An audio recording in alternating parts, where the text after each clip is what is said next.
Commission গঠন করা হয়েছে।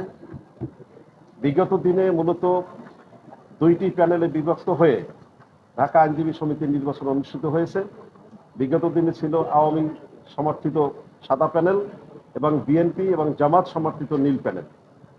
এবারে আমরা ঢাকা আইনজীবী সমিতির নির্বাচনে দুইটি প্যানেলে নির্বাচন হচ্ছে। বিএনপি হলো নীল প্যানেল এবং 11 দলীয় মোর্চা, এটা হলো বাংলাদেশ লয়ার্স কাউন্সিলের নেতৃত্বে সবুজ প্যানেল।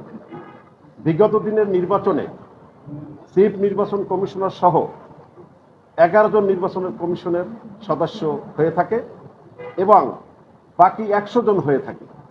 সেই ক্ষেত্রে বিগত দিনে প্যানেল ভিত্তিক যখন নির্বাচন হয়েছে 25-30 বছর ধরে প্রত্যেকটা প্যানেল, দুইটা প্যানেলে 5 জন করে 10 জন নির্বাচন কমিশনার দেওয়া হয় এবং একজন চিফ নির্বাচন কমিশনার থাকেন।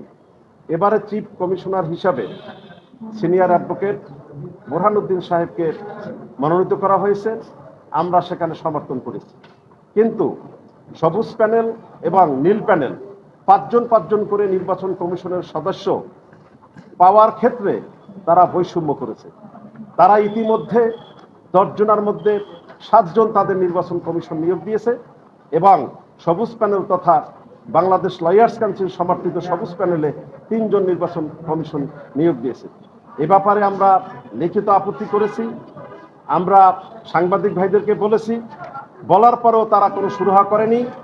আজকেও আমরা তাদের কাছে গিয়েছি এবং আমাদের সবুজ প্যানেলের সভাপতি পদপ্রার্থী লিখিতভাবে চিফ নির্বাচন কমিশনার কাছে উনি বলেছেন যে যদি সমতা না আনা হয় তাহলে তো নির্বাচন কিভাবে আমরা করব। কিন্তু ইতিমধ্যেই আমরা লক্ষ্য করছি কোনো ক্ষেত্রেই তারা সমতা নিয়ে আসছে না। আমি ঢাকা আইনজীবী সমিতির বর্তমান রানিং কমিটির সিনিয়র